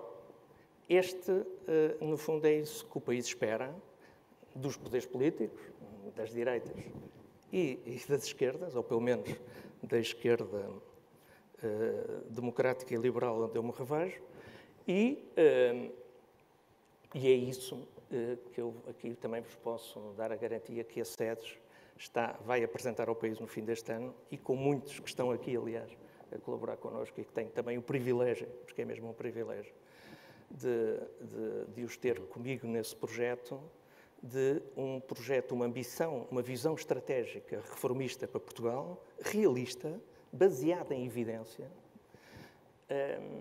mas com ambição. E termino com uma frase que eu disse quando nós comemoramos os 50 anos.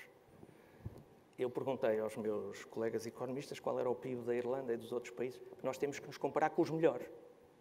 É como em tudo na vida. Para crescer, temos que comparar com os melhores. Eu joguei ténis quando era miúdo e o meu treinador, que era campeão nacional de ténis, punha-me sempre a jogar com os maiores que eu e os mais velhos, e eu perdia sempre. Ele dizia, não, mas assim é que tu vais melhorar. É evidente. Portanto, isto é para tudo. Nós temos que nos comparar com os melhores. E nessa comparação, o PIB da Irlanda é praticamente o dobro de Portugal. Nós temos que duplicar o PIB, no mínimo, em 20 anos. E já agora, se a gente duplicar em 20 anos, quando lá chegarmos, eles já estão à nossa frente. Portanto, tudo o que é menos do que isto não é possível. E Portugal tem uma situação geográfica extraordinária. Temos uma diáspora que não aproveitamos. Temos uma ligação ao Atlântico. Nós temos 2 vizinhos. A Espanha, aqui a leste, mas temos o outro, que é os Estados Unidos, o Canadá, daquele lado. Nós estamos no meio do mundo. Nós somos globais. Nós temos que ser o que sempre fomos. Um país euro-atlântico, africano, da diáspora, do mundo da língua portuguesa, e com ambição de dar liberdade de iniciativa, de empresários. Precisamos de gente que corra riscos e de um Estado que não nos abafe e que nos deixe respirar e ser felizes. Obrigado. Obrigado. Teresa de Mel Ribeiro, peço desculpa pela indelicadeza, mas faltam 4 minutos para o Miguel Paes Maduro ter que sair. Eu pedia só ao Miguel... É muito indelicado da sua parte. Eu posso sair às 4h10. Então pronto, assim conseguimos acomodar. Dá para sair. Eu ouço. Teresa, então, força. Mas pode sair já, se quiser. Assim o Miguel confia por Muito obrigada. Em primeiro lugar, queria agradecer o amável convite, tanto mais que é completamente inusitado, atendendo ao facto de eu não ter qualquer filiação político-partidária e não ser uma figura pública. Sou uma simples geógrafa não praticante, perdão, e uma advogada praticante.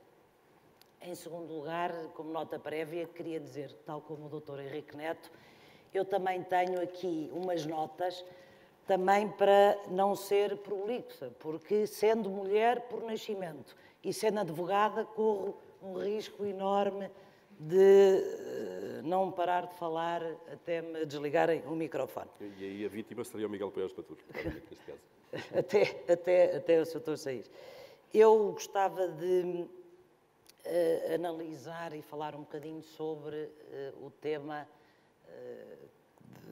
enfim, do nosso painel, o caminho das liberdades, pondo o acento tónico nas principais ameaças ou ataques às liberdades. Muitas dessas ameaças e ataques já foram falados, o que me facilita e, portanto, não preciso de desenvolver, mas, em minha opinião, são principalmente 2 os tipos de ameaças que existem neste momento. Umas de natureza mais ideológica, que são, a maior parte delas, importadas do exterior, mas que têm se desenvolvido e assistido à sua concretização na sociedade portuguesa, fruto da concreta composição política portuguesa. E outras são eminentemente nacionais ou que decorrem da conjuntura política nacional. As primeiras já foram faladas ontem e hoje. São ideológicas, estão a ocorrer essencialmente nas sociedades ocidentais e são as políticas identitárias com especial acento tónico na separação entre oprimidos e opressores, é a ideologia de género, é o politicamente correto, é o revisionismo histórico, o cancelamento da cultura, a censura em todas as áreas da vida, da palavra escrita, a falada, nas artes, nos filmes. Eu no outro dia vi que parece que o filme da Branca de Neve, o príncipe, já alguém veio dizer que o príncipe não pode dar o beijo porque a Branca de Neve estava adormecida e, portanto, aquele beijo não foi consentido. Portanto, chega-se às histórias infantis, quando, ao mesmo tempo, se está a querer impor, e se impõe a ideologia de género, não é? Faz mal aquela Branca de Neve receber um beijo que não consentiu, mas dizer-se às crianças de 5, 6 e 7 anos que o sexo com que elas nasceram não determinam quem são e, portanto, só aos 12 ou 14 anos é que será. Portanto, estas políticas identitárias, como todos sabem, pretendem substituir as velhas identidades por novas. As identidades transcendentais, portanto, começa-se em Deus e no transcendente e acaba-se em Deus, portanto, as transcendentais, as nacionais ou patrióticas, as comunitárias, as familiares e agora até as sexuais e biológicas. O grande problema destas enfim, ameaças ideológicas é que, surpreendentemente, ou talvez não, resultando as mesmas de uma estranha aliança entre não quero dizer a palavra liberalismo, porque senão zangam-se todos, mas entre um capitalismo globalista e um marxismo cultural,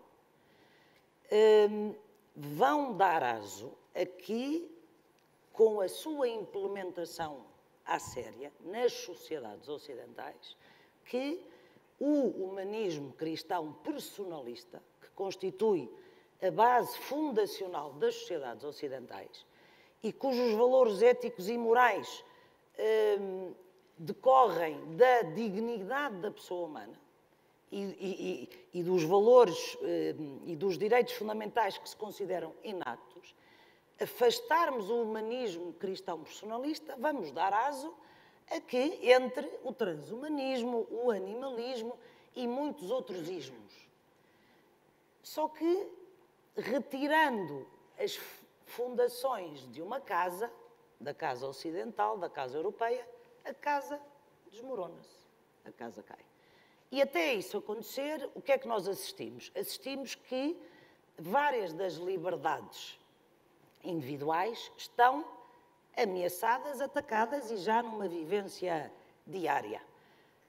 Para mim, a primeira das liberdades, que é a fundamental, e que já há muitos anos que está a ser atacada, é a liberdade de nascer e o consequente direito de viver.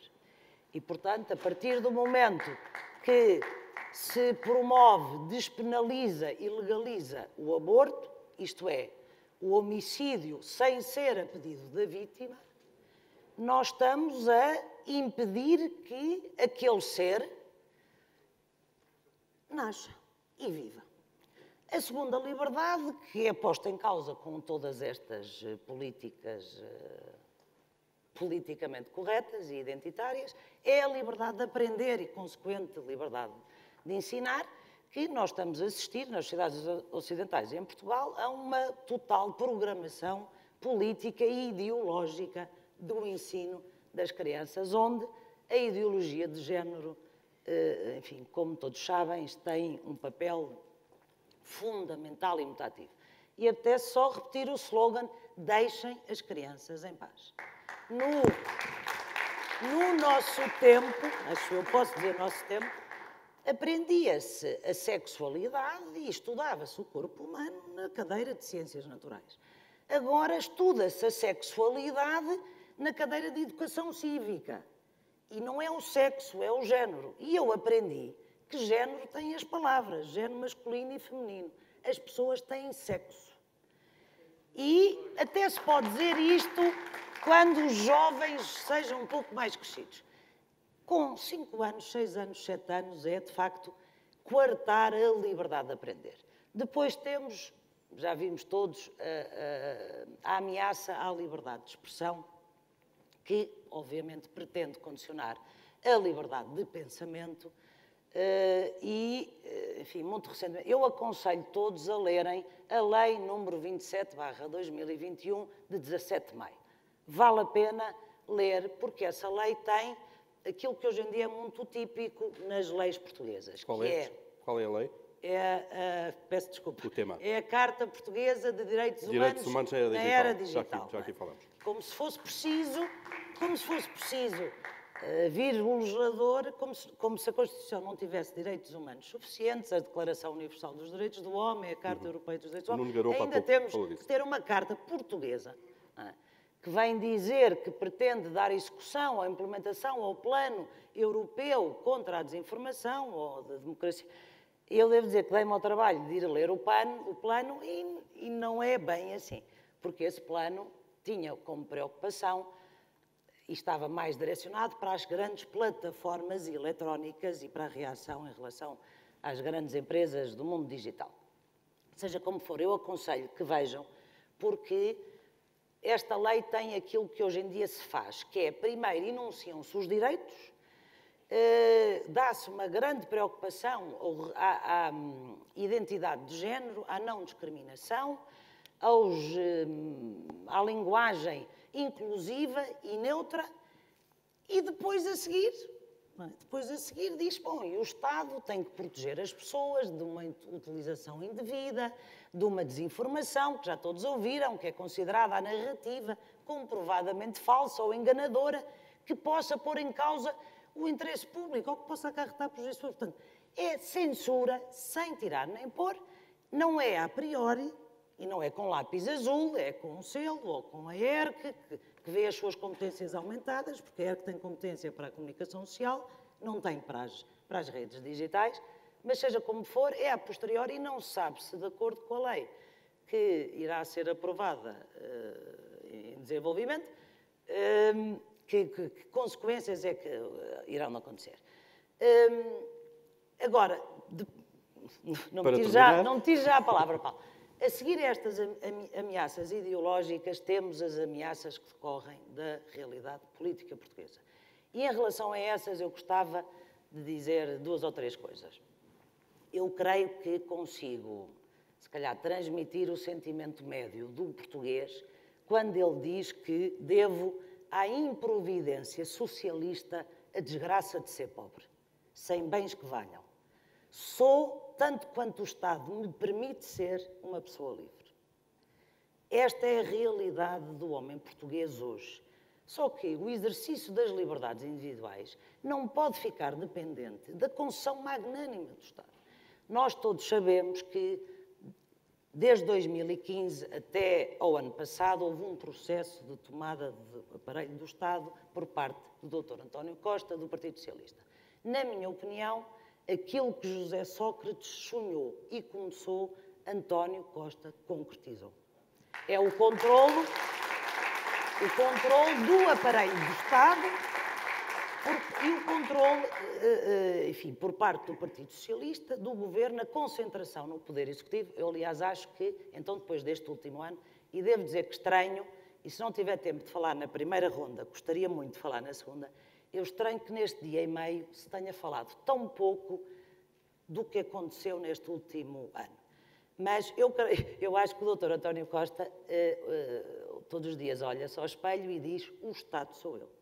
Na minha opinião, nós já não... E não é só a minha opinião, o Dr. Henrique Neto diz, e várias pessoas dizem, nós já não vivemos numa democracia real, vivemos numa democracia formal. E, mais do que isso, vivemos numa autocracia que eu denomino de costacracia. Isto é, um poder autoritário que é exercido sem controle político, judicial e público. Nós não vivemos num Estado de Direito. E não sou eu que o digo, são muitos dos constitucionalistas que se pronunciaram em abril e maio, constitucionalistas que se pronunciaram há pouco tempo, mas mais do que isso, são os 2 principais autores e responsáveis por não vivermos num Estado de Direito que dizem que nós não vivemos num Estado de Direito. Todos se lembram que o Dr. António Costa, no final de abril, disse: eu vou, e quando já era previsível que a segunda renovação e o terceiro estado de emergência não iria ser renovado, que o Dr. António Costa disse: eu vou manter as medidas, afinal não peguei nas notas, porque como mulher também às vezes não compro, vou já acabar. Eu vou manter as medidas ditas excepcionais, transitórias, e diga o que a Constituição diga, sem primado de português, mas temos proferido em 7 de maio de 2021 a frase que consagra aquilo que aconteceu neste último ano e meio, que é o direito que serve a política, não é a política que serve o direito. Só que a partir do momento em que a política é a política que serve o direito, a política serve-se do direito. E aquilo, com isto termino, aquilo que de mais extraordinário aconteceu para mim neste último ano é que o que acontecia antes, que era em política, para mim, há muito tempo que não é preciso ser, basta parecer. Muito obrigado. O que aconteceu, esta frase conclui, o que aconteceu neste último ano é que quer Presidente da República, quer Primeiro-Ministro, chegaram à conclusão que nem sequer precisavam de parecer, bastavam fazer. E eu espero depois dar a... Vai ser muito rápido depois. Obrigado. Teresa de Mel Ribeiro, só estava a apressá-la, só para darmos a palavra ainda final ao Miguel Poiás Maduro, que vai ter que sair, entretanto. Duas notas. Não vou ter mesmo tempo, mas acho que era mais importante ouvir todos e mais consistente com o que eu disse do que ter mais tempo a falar. Vou só, nos 30 segundos que tenho antes de sair, reagir a uma coisa que disse o Nuno, e que é um desafio importante, que é, no fundo, a questão de como é que o centro-direita pode, em Portugal, ter um projeto político alternativo de sucesso. No fundo, o Nuno, com aquela capacidade de diagnóstico que ele tem, mas que muitas vezes converte quase, espero que ele me perdoe se está a ouvir, num cinismo, que é, não vale a pena fazer nada, isto, nós vamos todos, isto vai tudo correr muito mal, parece indicar que não há alternativa ao centro-direita, por qualquer projeto político do centro-direita, ou vai ele próprio falsificar a realidade e enganar as pessoas, e como eu disse na minha intervenção, acho que um aspecto definidor da política tem de ser, a política tem de ser feita de forma a adequar-se àquilo que é a realidade, porque se não o fizer, qualquer projeto político transforma-se num projeto totalitário. Um projeto político que ignora a realidade é sempre um projeto tendencialmente totalitário. E, portanto, o que ele nos diz é, ou mentem ou não conseguem chegar ao poder. Como é que nós superamos isso? Eu acho que a resposta mais simples, não vou poder desenvolver, mas a resposta mais simples é liderança.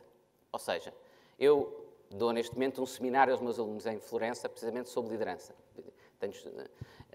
E a definição, do meu ponto de vista, mais correta de liderança é quem é capaz de redefinir as margens do politicamente possível. Quem define, quem consegue expandir as fronteiras do politicamente possível. Foi isso que fez, mais à esquerda, Lyndon Johnson, foi isso que fez, mais à direita, Ronald Reagan ou Thatcher. Quando chegaram ao poder, concordo ou não com aqueles projetos políticos, eram projetos políticos que naquela altura pareciam inexecuíveis, impossíveis. Mas conseguiram, através de liderança, com mixes de incentivos, de políticas públicas, mas também, sobretudo, alterando o discurso político, alterando o discurso público. E o centro-direita tem de começar a fazer duas coisas. O primeiro é voltar a conquistar a confiança das pessoas e ser quem lidera a capacidade de reconquistar a confiança que as pessoas tenham na classe política e na neutralidade do Estado. Portanto, qualquer projeto, do meu ponto de vista, que o centro-direita tenha de apresentar, tem de ser um projeto que reforme e reponha a neutralidade do Estado que eu mencionei. E, em segundo lugar, um projeto que ofereça às pessoas uma ideia de igual liberdade, ou seja, que se distingue, não porque quer dar a todos o que é igual, mas porque reconstrua a ideia de igualdade associando à ideia de liberdade, ou seja, a ideia de que o que é fundamental é a mobilidade social, o que é fundamental é as pessoas terem uma capacidade e um espaço idêntico e os meios idênticos para prosseguir o seu projeto pessoal de felicidade. É isso que nós temos de assegurar a todos. E, portanto, Se nós conseguirmos fazer isso, se nós conseguirmos reconstruir esse discurso, estaremos em mais condições para gerar a confiança que permita às pessoas aceitarem a realidade. E aceitarem a realidade é fundamental para mudar de forma consistente, como dizia o Álvaro. Porque senão, esperar mudar continuando a fazer o mesmo, como dizia o Einstein, é a definição de insanidade. E eu espero que o país não caia nessa definição de insanidade. Muito obrigado, Miguel. Obrigado. Podemos libertar o Miguel Poiás Maduro e boa sorte com essa recuperação. Estamos a queimar o nosso tempo já, vamos ter mais 10 minutos já de tolerância, portanto peço-vos muita brevidade agora nesta segunda ronda. Rui Silva Leal, há pouco falou de questões muito ligadas à justiça. Deixe-me tocar na questão da pandemia e nas liberdades que foram. Não vamos discutir se foram muito cortadas, pouco cortadas, face à circunstância, foi o que foi. O que eu lhe pergunto é se teme que alguma coisa fique depois da pandemia ir embora. Nesta prática, se quiser, de intervenção do Estado, de limitação de liberdades individuais básicas.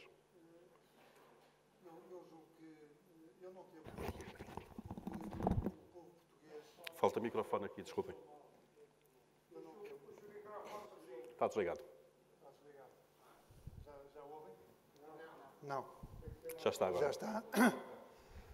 Eu não temo que isso venha a acontecer, porque eu julgo que o povo português interiorizou já bastante bem a noção de liberdade.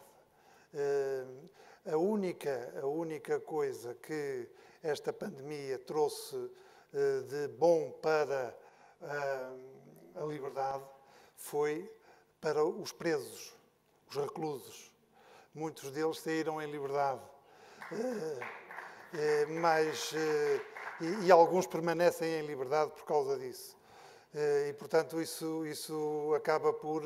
é a liberdade de estar aí. Agora, em termos de consequências de diminuição dos nossos direitos, estou convencido que não. Nós temos que ver o que diz a nossa Constituição no que respeita ao estado de sítio e ao estado de emergência.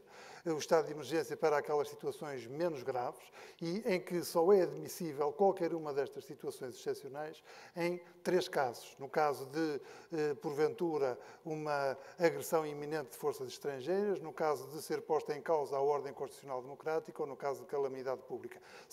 E a Constituição é bem rigorosa em relação a isto. E depois pode ser renovado de 15 em 15 dias e nunca pode afetar, e não afetou, julgo eu, o direito, em nenhum caso pode afetar o direito à vida, o direito à cidadania, o direito àqueles princípios fundamentais como a liberdade de pensamento, o direito à liberdade de religião, à não retroatividade das leis e a competência e o funcionamento dos órgãos de soberania. Nada disso foi afetado, julgo eu, e não é para aí que nós caminhamos. Se calhar tiramos algum proveito noutras situações, por exemplo, no teletrabalho. Se calhar isso vai ter consequências, estou absolutamente convicto.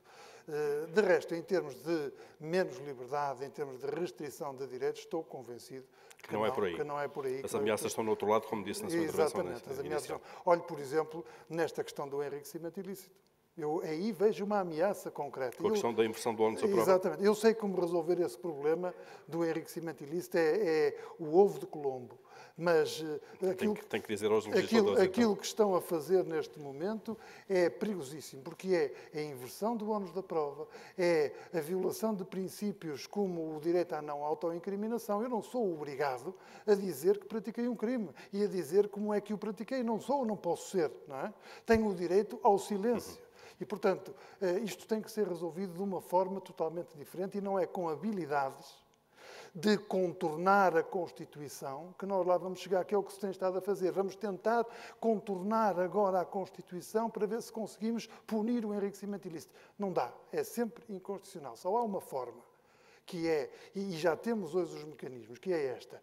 A LODE, a Lei das Obrigações Declarativas, que entrou em vigor o ano passado, em 2019, obriga os políticos a fazer as declarações relativamente ao seu património.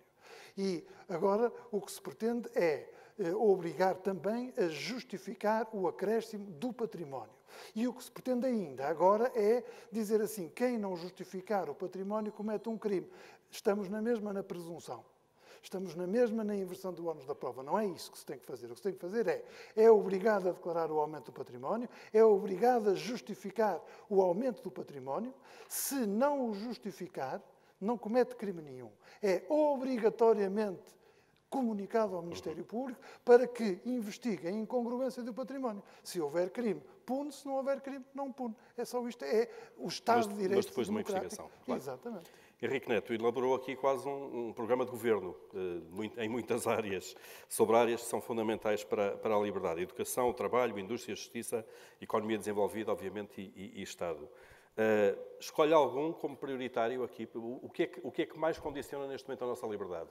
É a justiça? É a educação? É um salário... Se me permitisse, eu fazia apenas uma observação. Esta reunião tem por trás de si o desejo de alterar a situação política, substituindo um governo de esquerda, chamamos assim, para facilitar, por um governo do centro-direita. É isto que reuniu aqui as pessoas. E eu ouço todos os dias na rádio, na televisão e leio nos jornais uma coisa que me aflige um bocado. Se esse é o objetivo, então não vejo que esteja no terreno a resposta a esse objetivo. E dou o exemplo. Por exemplo, um dos problemas que está na comunicação social para esse objetivo é a existência de um partido chamado da extrema-direita, o Chega. E, enfim, demoniza-se toda a direita por causa do Chega. E fica de fora uma questão essencial de todas as mudanças políticas, que é a liderança. Ora, lidera quem está em condições de liderar. Ora, se eu fosse o Dr. Rui Rio, que não sou, obviamente, eu limitava-me a colocar numa folha de papel, não maior que aquela que eu aqui trouxe, 10 causas. Causas, não são um programa de governo, são causas que os portugueses possam dizer que desejam. E não são difíceis, nesta altura do campeonato, de encontrar 10 causas.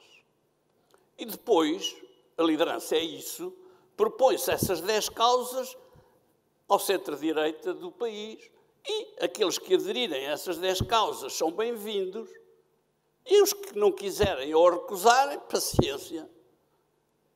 Mas há uma liderança e há um objetivo claro. Aquilo que vimos na comunicação social é uma cacofonia imensa, um barulho imenso, para um problema que, a meu ver, é muito simples. Muito bem. Obrigado.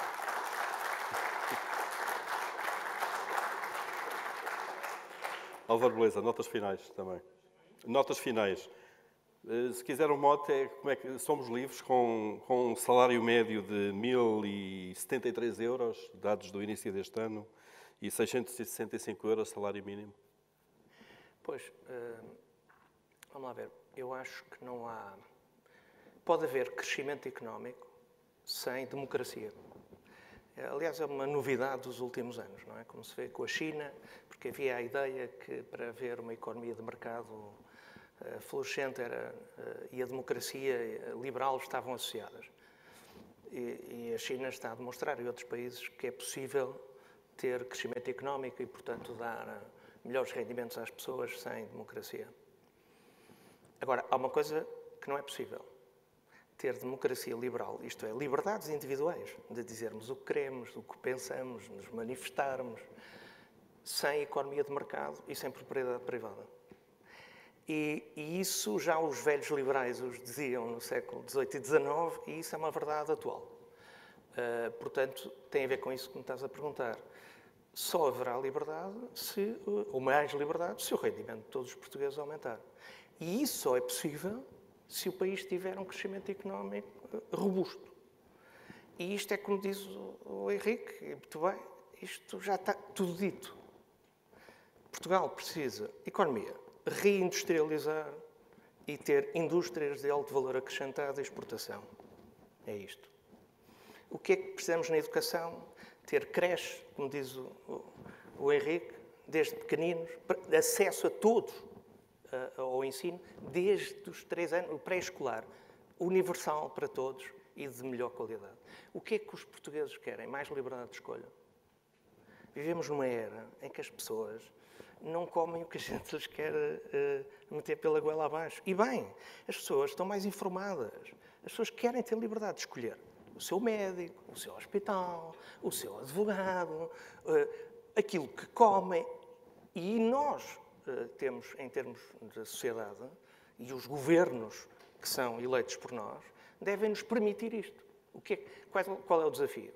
É termos uma saúde, que foi um avanço civilizacional extraordinário, e de um grande socialista, de que tive o privilégio de ser amigo, o António Arnaud, de haver saúde universal para todos e não se perguntar à entrada o que é que você é, se dorme debaixo da ponte, se é estrangeiro ou português, ou se é rico ou pobre, tem o mesmo tratamento no Hospital de Santa Maria. Isto é extraordinário. Mas nós temos que dar um passo agora. Não chega termos o SNS que tínhamos. Temos que ter possibilidade de ter qualidade destes serviços e também possibilidade das pessoas escolherem e premiar o mérito, nomeadamente de quem trabalha, e ter melhor gestão. Bem, isso é uma conversa muito longa. Portanto, nós precisamos dar às pessoas mais liberdade de escolha, mais garantias de liberdade e da justiça, eu acho que é central. Esse é o tema central na vida portuguesa, quanto a mim, na democracia. É o pilar da justiça. É o terceiro pilar. Que está doente, é preciso consertá-lo. E, por último, e não menos importante, decência na vida pública. Decência, transparência. Não estar na vida pública e na política, a política é nobre para servir os outros, para servir o nosso país, para servir os nossos filhos. É isso que a gente tem que estar. Obrigado. Muito obrigado. Teresa de Mel Ribeiro, há pouco ainda tinha mais qualquer coisa para nos dizer. Digo agora, mas ainda antes eu permitia-me discordar do Dr. Henrique Neto e do Dr. Rui. Dr. Henrique Neto, eu acho que daria um grande trabalho fazer uma lista de todos os pontos principais de um programa, de um futuro governo. Acho que era mais fácil elegermos um novo presidente do PSD já nesta sala e depois deixávamos-lhe a ele a tarefa de fazer esses pontos todos e de reerguer o país da situação em que encontramos. Em relação ao Dr. Rui, eu confesso que discordo em absoluto quanto ao que vai ficar deste ano e meio. O Dr. António Costa provou, saboreou e eu acho que já está viciado no exercício de um poder quase absoluto, sem controle. E ele sabe que vai continuar a ter, como teve até agora, o apoio quase incondicional do Sr. Presidente da República, que, aliás, no dia da tomada de posse do primeiro mandato, o Primeiro-Ministro soube logo que iria ter o apoio, porque o princípio fundamental do primeiro mandato do Presidente da República foi a estabilidade política. E, portanto, não há irregular funcionamento de instituições democráticas que possam pôr em causa a estabilidade política. E, portanto, neste último ano, com base numa situação, é verdade, nova, e eu dou um certo, não tenho nada que dar, mas dou um certo desconto ao que aconteceu em março e abril, que, de facto, as regras constitucionais e legais, mas mais constitucionais do estado de emergência, no artigo 19, não foram respeitadas, não foi respeitada a fundamentação exigida, a justificação, não foi o decreto do Presidente da República que declarou o estado de emergência com fundamento de uma situação de calamidade, que suspendeu os direitos, só ele podia suspender, ele delegou, autorizou o Governo a fazê-lo, com uma exceção que é absolutamente extraordinária e chocante, é que os primeiros 3 decretos suspenderam um único direito, que foi o direito de resistência, consagrado no artigo 21 da Constituição, que se diz, quasi ipsis verbis, é proibido resistir por ação ou omissão a quaisquer ordens emanadas de legítimas autoridades. nos 3 primeiros estados de emergência. Depois acho que o Sr. Presidente da República, a partir de novembro, e eu não sei se recordam, mas enfim, para esta conferência fui reler, o primeiro estado de emergência, de 6 de novembro, que retomou a série dos 12 ou 13 ou 14, é absolutamente inacreditável. Tem um parágrafo deste tamanho de justificação e fundamentação. Diz que é preventivo, portanto, um desrespeito total da Constituição, da lei que regula o estado de sítio e estado de emergência, e depois sabemos que até ao final, enfim, de abril, o Governo é que ia aprovando as medidas, ia essencialmente restringindo as nossas liberdades, nomeadamente, já falámos das outras todas, se conhecemos a liberdade económica, quer dizer, já de antes, mas hoje em dia, em vez de termos uma liberdade económica, a liberdade económica de iniciativa privada, temos uma iniciativa privada de liberdade, com perda de rendimento, perda de emprego, e quem é que sai afetado? As pequenas e médias empresas, e, portanto, aumenta a dependência do Estado, e quanto maior as famílias, os indivíduos e a sociedade civil for dependente do Estado, maior é o controle político. Mas aquilo que me parece que vai fazer com que esta história se repita é porque, primeiro, ainda não acabou o estado de exceção, o estado de emergência sanitária, e depois, quando acabar, todos sabemos que está a ser preparado o estado de emergência climática. Não é? Porque é, de repente, com a mesma evidência científica com que é obrigatório usar máscara na rua sem estar infectado, não é um controle remoto dos cidadãos, é uma questão de saúde.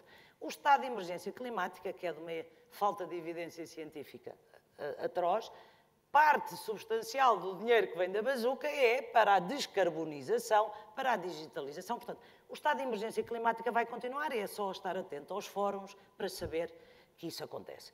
Porquê que, António, porquê que isto vai ficar? E com isto quase termino.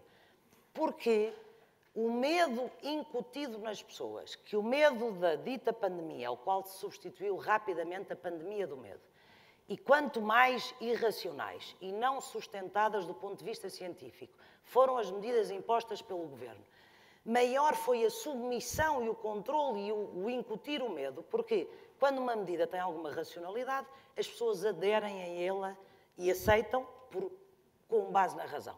Quando a medida é completamente irracional, contraditória, que um dia é uma coisa, outro dia é outra, as pessoas submetem-se e, portanto, as pessoas ficaram com medo, estão com pânico.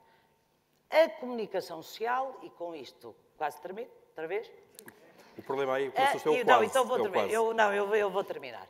Portanto, há um medo incutido, eu creio que, misturando um bocadinho o que disse George Orwell em 1984 e creio que a filósofa Hannah Arendt, George Orwell dizia a maneira de controlar um povo, qualquer coisa assim, é conhecer os seus medos, e a morte, o medo da morte é o maior do medo, e, portanto, quando o povo se torna escravo da morte, é a melhor forma para achar que o Estado vai salvar. E, portanto, o medo está incutido, mesmo que seja completamente irracional, dito pelos próprios, que a vacina não foi aprovada, que a vacina vai permitir a infecção, que a vacina vai permitir o contágio, que se tem que manter o distanciamento das máscaras, que se vai ter que... As pessoas estão em pânico e, claro, que agora vão continuar com medo, porque as pessoas vacinadas já muitas estão a voltar a ser infectadas. Portanto, o medo existiu. E é assustador, para mim, o que aconteceu neste ano e meio, independentemente das medidas serem corretas ou incorretas, foi a oposição, e por isso é que é urgentíssimo ter um novo líder do PSD. Porque o PSD é um partido, quer dizer, eu devo dizer que eu não me preocupa nada que haja no Dr. André Ventura um ditador potencial. Preocupa-me o ditador real, que se chama António Costa. Não me preocupa o populismo que há ou possa haver no André Ventura. Preocupa-me que o maior e o mais importante político português populista seja o Presidente da República. Portanto, o que amanhã pode acontecer não me preocupa-me o que acontece hoje. Para terminar... Mesmo para terminar. Para terminar, eu acho que o que aconteceu neste ano e meio, e aliás é extraordinário, o decreto do Governo, que creio que em 17 de Abril foi o último que regulamentou, claro que não regulamentou, inovou, definiu quais os direitos suspensos, é praticamente idêntico à resolução do Conselho de Ministros que decreta medidas especiais, mas já sem ser um estado de emergência. Ao abrigo de uma lei do sistema de vigilância de saúde pública, em que uma série de normas não são aplicadas e aplicam-se outras, ao abrigo da Lei de Bases de Proteção Civil, que não se aplica o primeiro artigo e o segundo, aplicam-se os outros, sem que o Presidente da República e o Sr. Primeiro-Ministro, tendo tempo mais do que suficiente, nomeadamente no Parlamento, se tiveram tempo em pandemia de aprovar uma lei que despenaliza e legaliza o homicídio a pedido da vítima, o suicídio assistido, tinham tido tempo de fazer uma lei de emergência sanitária. E propositadamente não quiseram. Não tenho a mais pequena dúvida, pelo menos é a minha interpretação, porque um quadro jurídico de indefinição potencia o exercício arbitrário e do Executivo. Portanto, ninguém quer uma lei que os presos. Obrigado. Desculpa. Conseguimos. Obrigado.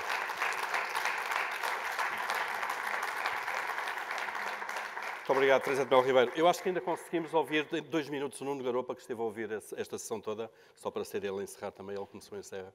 Nuno, em 2 minutos, notas finais também.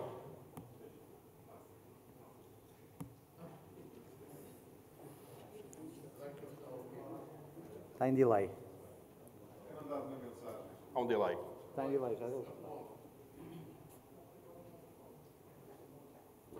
Em 2 minutos, notas finais também. Obrigado, Paulo. Desculpa, isto está com algum desfazamento de uns segundos, de maneira que leva algum tempo entre chegar-me a tua mensagem e eu ouvir. Eu não vou cometer a indelicadeza de obviamente, responder ao Miguel Paiás Maduro quando ele não está, mas vou sim exercer o meu cinismo, como ele disse. Se é verdade que há uma hegemonia da esquerda, e parece ser consensual nesta conferência, em particular neste painel, que há uma hegemonia da esquerda, ela é uma hegemonia legitimada nas urnas, não é uma hegemonia autoritária. Ela foi eleita pelos portugueses e os portugueses votam e têm votado sistematicamente por uma maioria de esquerda. Na verdade, se nós usarmos as previsões que tantos comentadores, alguns dos que passaram por aqui, como José Miguel Júdice, têm feito de que pelo menos até 2027 haverá um governo do Partido Socialista, estamos a dizer que em 32 anos o Partido Socialista governou 25. E esses foram governos democraticamente eleitos pelos portugueses nas urnas. Parece-me, portanto, se há um problema da hegemonia da esquerda, ou os eleitores são completamente estúpidos e burros, o que seria de uma forma pouco hábil de colocar o problema, ou há um problema à direita. E é óbvio que há um problema à direita, porque se só governou 7 anos de 32 anos, e pelos vistos estamos em 2021 e só pensa ganhar ou conseguir ganhar em 2027, significa que de facto há um problema estrutural à direita. Não tenho opinião, e aliás os que me leem sabem, não partilho a opinião de que isto se vai resolver com o Messias e que tudo isto é um Messias, que estamos à espera do Messias e uma versão messiânica da direita. Acho que há problemas estruturais e que a direita é que vai ter que pensar porque é que não ganha eleições, porque é que não completa ciclos políticos e porque é que o regime desde 1995 é um regime hegemónico da esquerda. Não vale a pena vitimizar-se, não vale a pena culpar os jornalistas, não vale a pena culpar teorias da conspiração, não vale a pena culpar os outros. A responsabilidade cabe única e exclusivamente aos partidos da direita, não à direita sociológica, mas sim à direita partidária, de refletir e pensar porque é que, de facto, o regime democrático português se transformou num regime hegemónico da esquerda. Obrigado, Paulo. Muito obrigado, Nuno. Obrigado, Nuno Garopa. Obrigado a todos. E esta convenção vai continuar depois de um coffee break. Até já.